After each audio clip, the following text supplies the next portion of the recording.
Hello students. तो आज के इस लेक्चर में हम बात करने वाले हैं magnetic field due to a straight finite wire. Okay, तो आइए जानते हैं magnetic field due to a straight finite wire. Okay, तो हम क्या करने वाले हैं, किसी फाइनाइट स्ट्रेट वायर की वजह से मैग्नेटिक फील्ड फाइंड करने वाले हैं। ओके, तो ये रहा हमारा टॉपिक। ओके, तो मान लीजिए हमारे पास एक वायर है, ठीक है, और उसकी लेंथ है L, ठीक है। इस वायर में एक आई करंट फ्लो हो रही है, ठीक है। मान लीजिए ये आई करंट फ्लो हो रही है। तो इस फाइनाइट वायर की वजह से किसी पॉइंट P पर, मान लीजिए ये पॉइंट P है, ओके, इस पॉइंट P पर हमको मैग्नेटिक फील्ड की इंटेंसिटी फाइंड करनी है कि इस पॉइंट P पर मैग्नेटिक फील्ड कितना होगा, ठीक है। तो मान लीजिए यहां से इस पॉइंट से यहां तक की जो डिस्टेंस है वो d डिस्टेंस, ओके। तो हमको इस मैग्नेटिक इस स्ट्रेट करंट कैरिंग वायर की वजह से इससे d डिस्टेंस दूरी पर किसी पॉइंट P पर मैग्नेटिक फील्ड की इंटेंसिटी फाइंड करनी है, ठीक है। तो मान लीजिए ये जो इस पॉइंट को मैं A बोल रहा हूं और ये AB कोई वायर है, ठीक है, B बोल रहा हूं। सो इस A से P को मिलाने वाली जो लाइन है वो मान लीजिए यहां इसके साथ में φ1 एंगल बना रही है, और इस P से B को मिलाने वाली जो लाइन है, ओके, यहां से इस B को मिलाने वाली जो लाइन है वो एक φ2 एंगल बना रही है, ठीक है। तो मुझे क्या करना है, इस वायर की वजह से यहां पर मैग्नेटिक फील्ड फाइंड करनी है। तो मैं क्या करूंगा, एक छोटा सा, मान लीजिए ये है ना, एक छोटा सा मैं क्या करूंगा, एक डीएल एलिमेंट का छोटी सी लेंथ का एक छोटा सा वायर का पार्ट लूंगा, ठीक है, और इस डीएल की वजह से इस पॉइंट P पर मैग्नेटिक फील्ड फाइंड करूंगा। ओके, मान लीजिए इस डीएल से यहां तक की डिस्टेंस जो r है, तो ये क्या है, यहां से यहां तक का वेक्टर है, तो मैं बोलूंगा ये जो डायरेक्शन होगी इधर r कैप है, ठीक है। और चूंकि करंट ऊपर फ्लो हो रही है तो इस डीएल की डायरेक्शन भी क्या होगी, करंट की डायरेक्शन में, ये हमको पता है, ठीक है। और ये जो एंगल है यहां से यहां तक का एंगल मान लीजिए वो थीटा है, ओके। अगर ये थीटा है तो ये 90 है, ये थीटा है तो ये कितना होगा, 90 माइनस थीटा। ये पूरा 180 है, अगर ये 90 माइनस थीटा है तो ये कितना हो जाएगा, 90 प्लस थीटा, ओके। तो हमको पता है इस छोटे से लाइन एलिमेंट की वजह से, लेंथ की वजह से क्या होता है, बायोट सावर्ट लॉ की वजह से क्या होता है,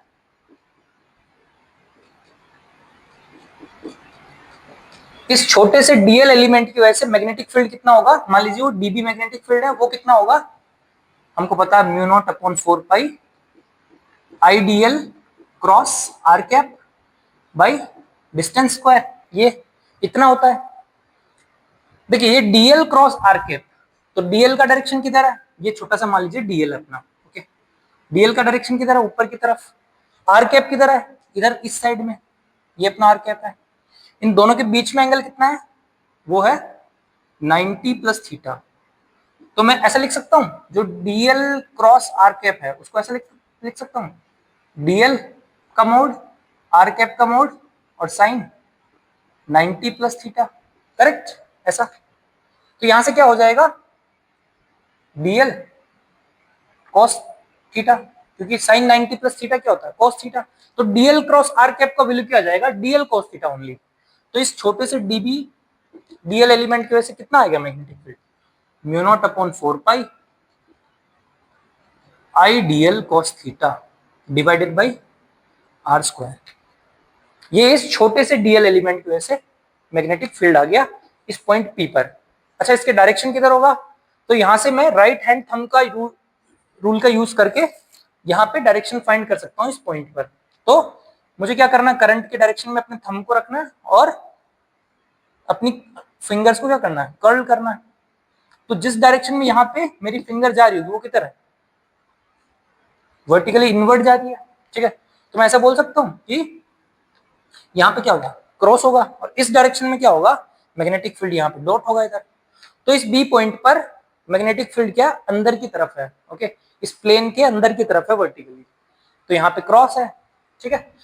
तो अब मैं क्या बोलूंगा, इस बीएल की वजह से तो इतना आ गया, इस पूरे वायर की वजह से कितना गया, ये फाइंड करने के लिए हम क्या करेंगे, इसका इंटीग्रेशन कर देंगे, यहाँ से इंटीग्रेशन कर दो, ठीक है।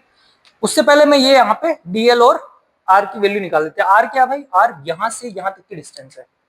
ये देखिए, ये अगर एंगल थीटा है तो यहाँ से कॉस थीटा क्या हो जाएगा बच्चों, अगर मैं बोलूं यहाँ से कॉस थीटा कितना होगा, तो कॉस थीटा होता है बेस बाई हाइपोटेन्यूज। बेस कितना अपना डी, तो डी बाई आर, हाइपोटेन्यूज कितना आर है, यहाँ से यहाँ तक की डिस्टेंस। तो अगर मुझे आर चाहिए तो आर कितना हो जाएगा, D by cos theta, correct. तो आर का वैल्यू हो जाएगा D by cos theta. Similarly अगर मैं यहां बोलूं कि भाई टेन थीटा कितना होगा, तो टेन थीटा हो जाएगा परपेंडिकुलर, मान लीजिए यहां से यहां तक की लेंथ क्या है, स्मॉल एल है, परपेंडिकुलर बाई बेस, तो परपेंडिकुलर कितना है एल, बाई बेस कितना है डी, तो यहां से एल का वैल्यू कितना आ जाएगा बच्चों, l is equal to d tan theta. But मुझे तो यहाँ डीएल और आर की वैल्यू चाहिए, तो आर की वैल्यू तो मिल गई है, डीएल की नहीं मिली है, तो मुझे क्या करना पड़ेगा, डीएल की वैल्यू निकालने के लिए इस एल को डिफरेंशिएट करना पड़ेगा। तो डीएल इज इक्वल टू क्या हो जाएगा, डी तो कांस्टेंट है, टेन थीटा का डिफरेंशिएशन क्या होता है, सेक स्क्वायर थीटा, और थीटा का डी थीटा। अब मुझे आर भी मिल गया, डीएल भी मिल गया, तो यहाँ पे मैं क्या करूंगा, यहाँ पे पुट कर दूंगा इस वैल्यूज को, ठीक है। तो यहाँ से क्या हो जाएगा बच्चों, इस बीबी का मान लीजिए जो नेट मैग्नेटिक फील्ड है वो बी आ गया इस पॉइंट पी पर, तो b is equal to mu not I upon 4 pi, तो कांस्टेंट है, मैं क्या कर रहा हूँ mu not I upon 4 pi बाहर निकाल दिया इंटीग्रेशन से। अब ये इंटीग्रेशन है, ठीक है, हम लिमिट बाद में पुट कर देंगे, ठीक है। डीएल का वैल्यू कितना है बच्चों, डीएल का वैल्यू है डी सेक स्क्वायर थीटा, ठीक है, तो मैं बोलूं डी सेक स्क्वायर थीटा, ठीक है, d sec square theta d theta, dl का वैल्यू देखो, डीएल का वैल्यू हो गया। अब यहां से कॉस थीटा साथ में चल रहा है, क्योंकि इसको म्यू नॉट आई अपन 4 पाई को तो हमने बाहर निकाल दिया, डीएल का वैल्यू पुट कर दिया, cos theta as it is रख दिया। अब क्या है, आर का वैल्यू क्या है, आर का वैल्यू है D by cos theta, but यहाँ स्क्वायर है तो मैं क्या बोलूंगा, D square by cos square theta divided by क्या होगा, D square by cos square theta, तो कॉस स्क्वायर थीटा ऊपर चला जाएगा, तो ये कॉस स्क्वायर थीटा। अब देखो यहां से क्या होगा बच्चों, एक डी से एक डी तो कैंसिल आउट हो गया, और हमको ये भी पता है जो sec square theta into cos square theta होता है बच्चों, वो क्या होता है 1 होता है। तो यहां से ये और ये मिलकर क्या हो गया 1 हो गया, तो अपना बचा क्या अल्टीमेटली, यहां से b इज इक्वल टू हो जाएगा म्यू नॉट आई अपॉन 4 पाई, और इस d का, ये d भी कांस्टेंट है तो इस d को बाहर निकाल देता हूं। अब अंदर क्या बचा बच्चों, cos theta d theta, cos theta d theta, मतलब अब हमको थीटा की वैल्यू चाहिए।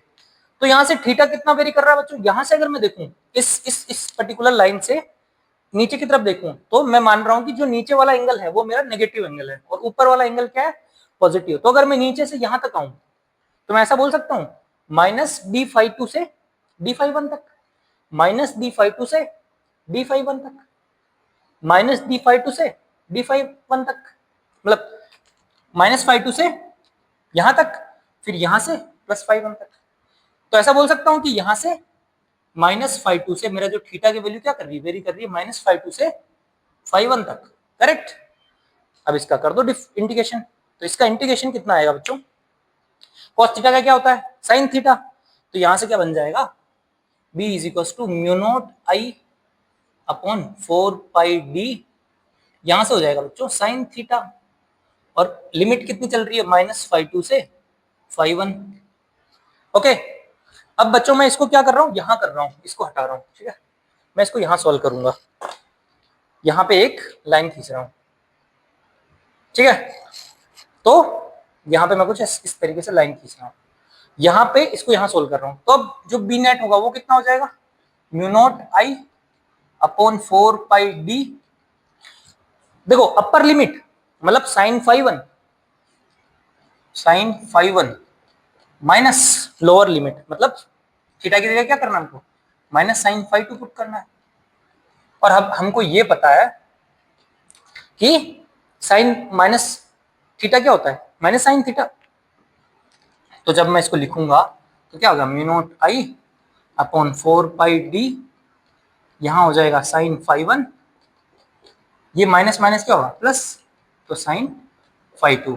ये क्या हो गया, magnetic field due to a straight wire. Okay, finite straight wire की वजह से, और इसकी डायरेक्शन क्या होगी बच्चों, क्रॉस, अंदर की तरफ, राइट हैंड थंब रूल से अंदर की तरफ जा रहा है। तो ये मैग्नेटिक फील्ड की इंटेंसिटी आ गई किसी पॉइंट पी पर। ओके, मान लो किसी पॉइंट पी पर, ठीक है। This is the intensity of magnetic field at any point p, okay, due to this finite straight wire, ठीक है। अब बच्चों बात करते हैं कुछ केसेस के बारे में। अगर मान लीजिए फाइनाइट नहीं होता, ये वायर जो है तो फाइनाइट नहीं होता, ये इनफाइनाइट होता, ये आगे तक ऊपर तक ऐसे ऐसे ऐसे जा रहा होता, ठीक है। तो मैं क्या बोलता, ये फाई 1 जो है ये कभी मीट नहीं करता इससे, मतलब बिल्कुल स्ट्रेट हो जाता, तो मैं उस टाइम बोलता फाई 1 क्या हो गया 90 डिग्री। और इधर भी मान लीजिए नीचे तक इनफाइनाइट तक जा रहा, तो फाई 2 भी क्या हो जाता 90 डिग्री। जब मैं यहाँ पे 90 पुट करता तो क्या हो जाता है साइन 91, साइन 91, तो ये 2 बन जाता। तो टोटल मैग्नेटिक फील्ड कितना आ जाता है, इनफाइनाइट बन जाता है ना वायर, तो उसकी वजह से कितना आ जाएगा, mu not I upon 2πd, क्योंकि 2 से 2 कैंसिल हो जाएगा। सिमिलरली तो हम क्या करेंगे, कुछ केसेस देखेंगे इसके, है ना, डिस्कस करते हैं कि कितने केसेस बन सकते हैं इसमें ना, ठीक है। तो मान लीजिए पहला केस जो है इसको मैं इरेज कर रहा हूं, ओके। तो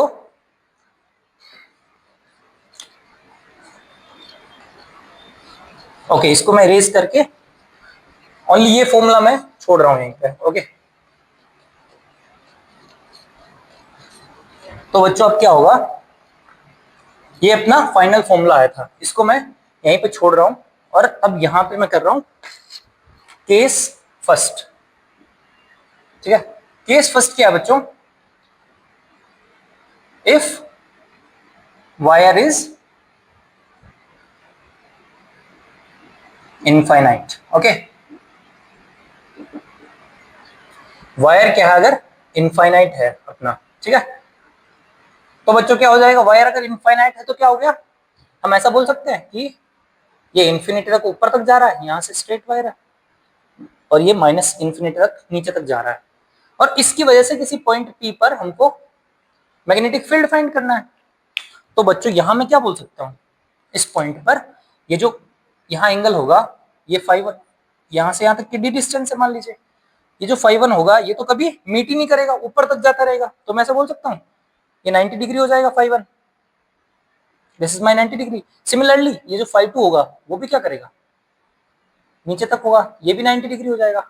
इसका मतलब जो फाई 1 और फाई 2 का वैल्यू है इस फॉर्मूले में, ठीक है, तो बी एट पी क्या होगा, mu naught I upon 4πd, ये तो सेम आएगा, sine phi 1 plus sine phi 2, तो साइन फाई 1 कितना है बच्चों, साइन फाई 1 कितना है 90 डिग्री, यहां से, क्योंकि ये कभी मीट ही नहीं करेगा इसको, ठीक है। और सिमिलरली साइन फाई 2 भी क्या है 90 डिग्री, तो साइन 90 डिग्री। अब बच्चों क्या आ जाएगा 90 90, मतलब ये 1 हो गया, ये भी 1 हो गया, 2 आ जाएगा। तो मैं ऐसा बोल सकता हूँ कि जो बी पॉइंट पर जो मैग्नेटिक फील्ड है उसकी इंटेंसिटी है वो कितनी हो जाएगी बच्चों, mu not I upon 4πd, और ये 1 क्या हो जाएगा 2, तो यहाँ से 2 टाइम कट जाएगा। तो मैं डायरेक्टली ऐसा बोल सकता हूँ कि यहाँ पे कितना जाएगा आंसर, जो अपना आंसर आएगा वो आएगा mu not I upon 2πd। ये तो बच्चों अपना पहला केस आ गया, और इसकी डायरेक्शन क्या होगी, अगर मैं इसे वेक्टर फॉर्म में रिप्रेजेंट करूं तो इसकी डायरेक्शन क्या होगी, क्रॉस, अंदर की तरफ, ठीक है, क्योंकि करंट इधर जा रही है, मान लीजिए अगर मान लीजिए करंट ऊपर की तरफ है तो राइट हैंड थंब की वजह से क्या होगा, यहाँ पे क्रॉस आएगी डायरेक्शन, ठीक है। अब मैं बच्चों दूसरा केस इसको भी इरेज कर रहा हूं, केस नंबर 2 देखते हैं, ओके। केस 2 क्या होगा, ठीक है। तो अपना केस 2 क्या है बच्चों,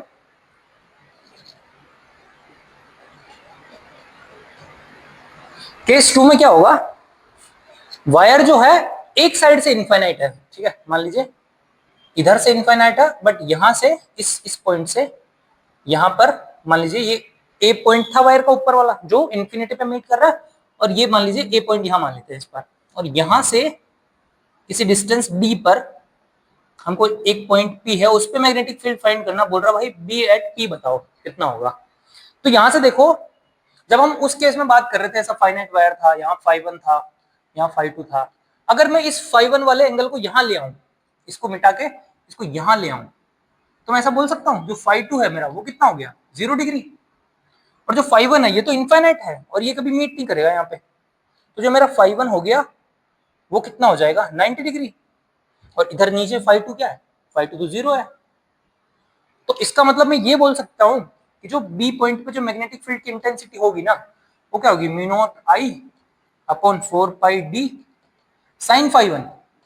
साइन φ1 कितना बच्चों 90 डिग्री, तो 90 डिग्री प्लस साइन φ2 वो तो 0 आ जाएगा, 0 डिग्री है।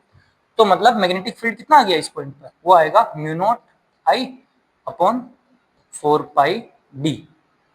This is the magnetic field, okay, due to a wire which is one sidedly infinite, एक साइड से इंफिनिटी पे है, ठीक है। ओके, तो आइए कुछ क्वेश्चन सोल्व करते हैं इस पर्टिकुलर वायर की वजह से, ठीक है।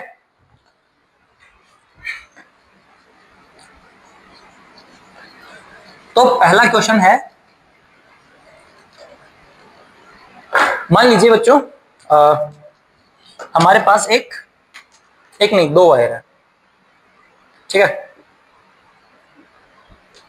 और इसमें करंट इधर फ्लो हो रही है आई, और एक दूसरा भी इनफाइनाइट वायर है उसमें भी करंट आई फ्लो हो रही है, दोनों में सेम करंट है, और दोनों के बीच की डिस्टेंस जो है वो डी है, ठीक है, या फिर मान लीजिए 2d है, ठीक है, 2d डिस्टेंस है, और यहां से इस वायर से d डिस्टेंस पर इस पॉइंट पर एक पॉइंट P है, तो अगर यहां से d है तो इधर से भी d होगा, ठीक है।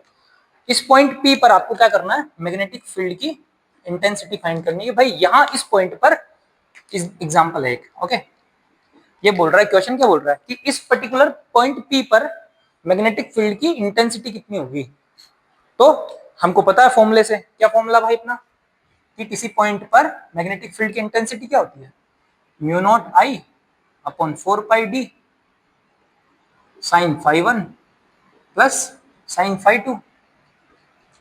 और ये तो इनफाइनाइट वायर है, इनफाइनाइट वायर की वजह से साइन φ1 φ2 क्या 90 डिग्री हो जाएंगे, तो इनफाइनाइट वायर की वजह से क्या होता है, वो कितना आता है formula, answer mu naught I upon 2 pi D, ठीक है, ये डिस्टेंस है।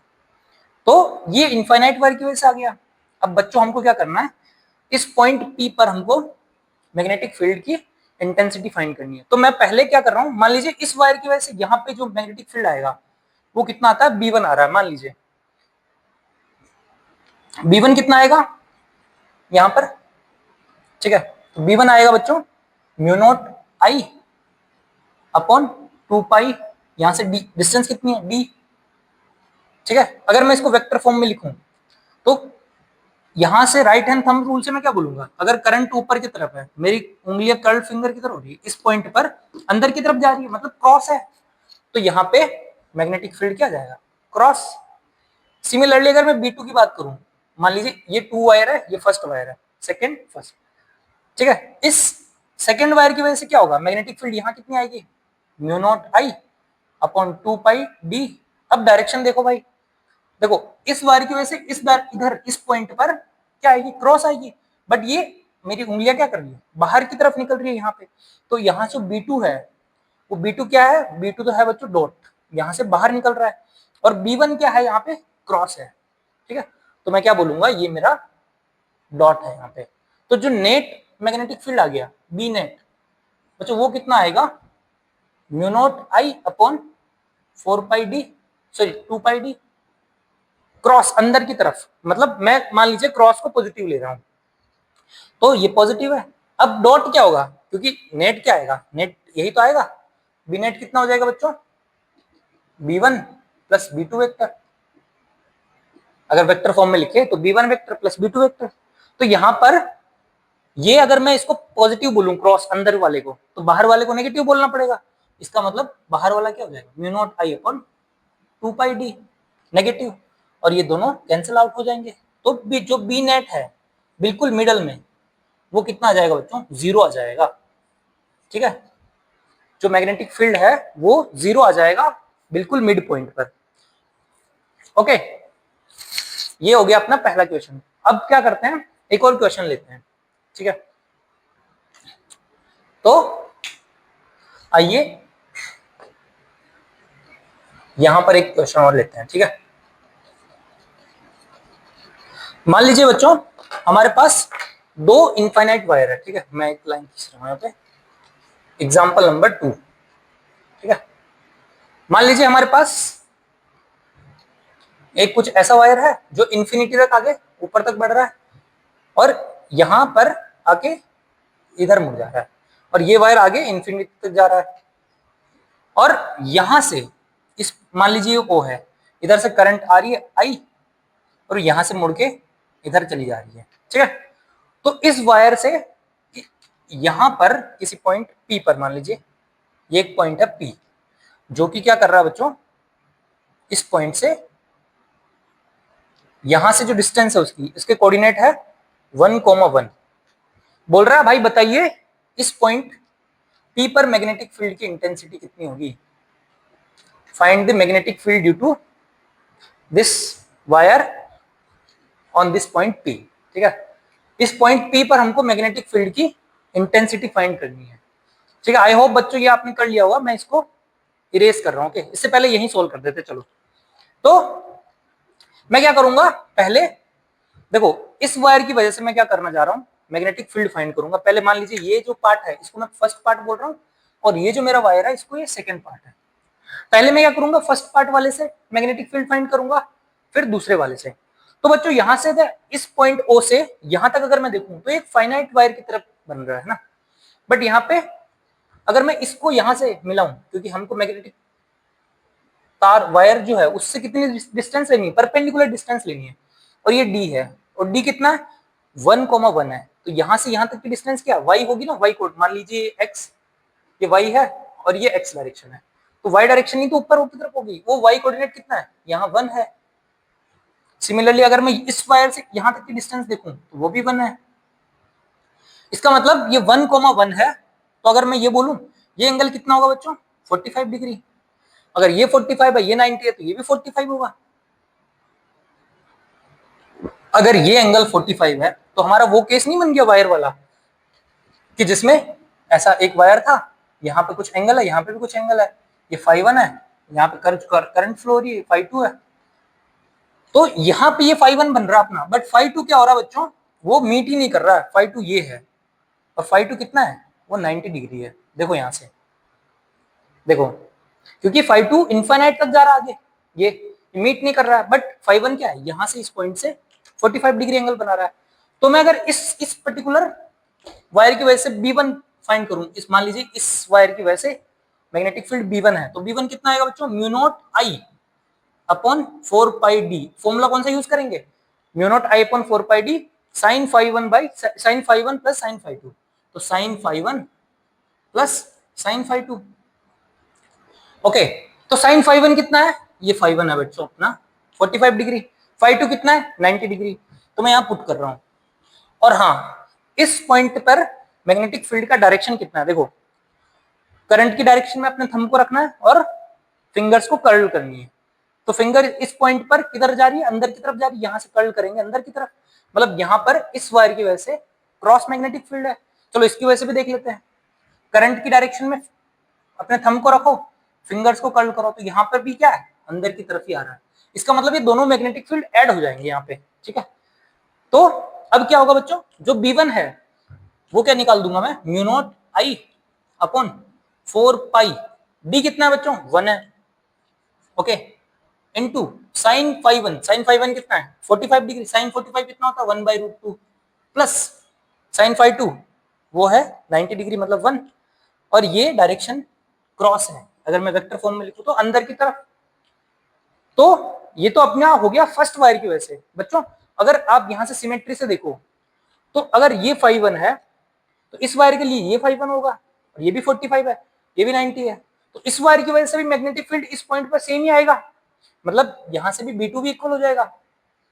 तो मैं नेट मैग्नेटिक फील्ड ये बोल सकता हूं जो बी नेट होगा वो क्या हो जाएगा बच्चों, 2 टाइम्स ऑफ B1, ऐसा बोल सकते हैं। ठीक है, मैं इसको यहां लिख रहा हूं, इसको इरेज कर रहा हूं। ठीक है,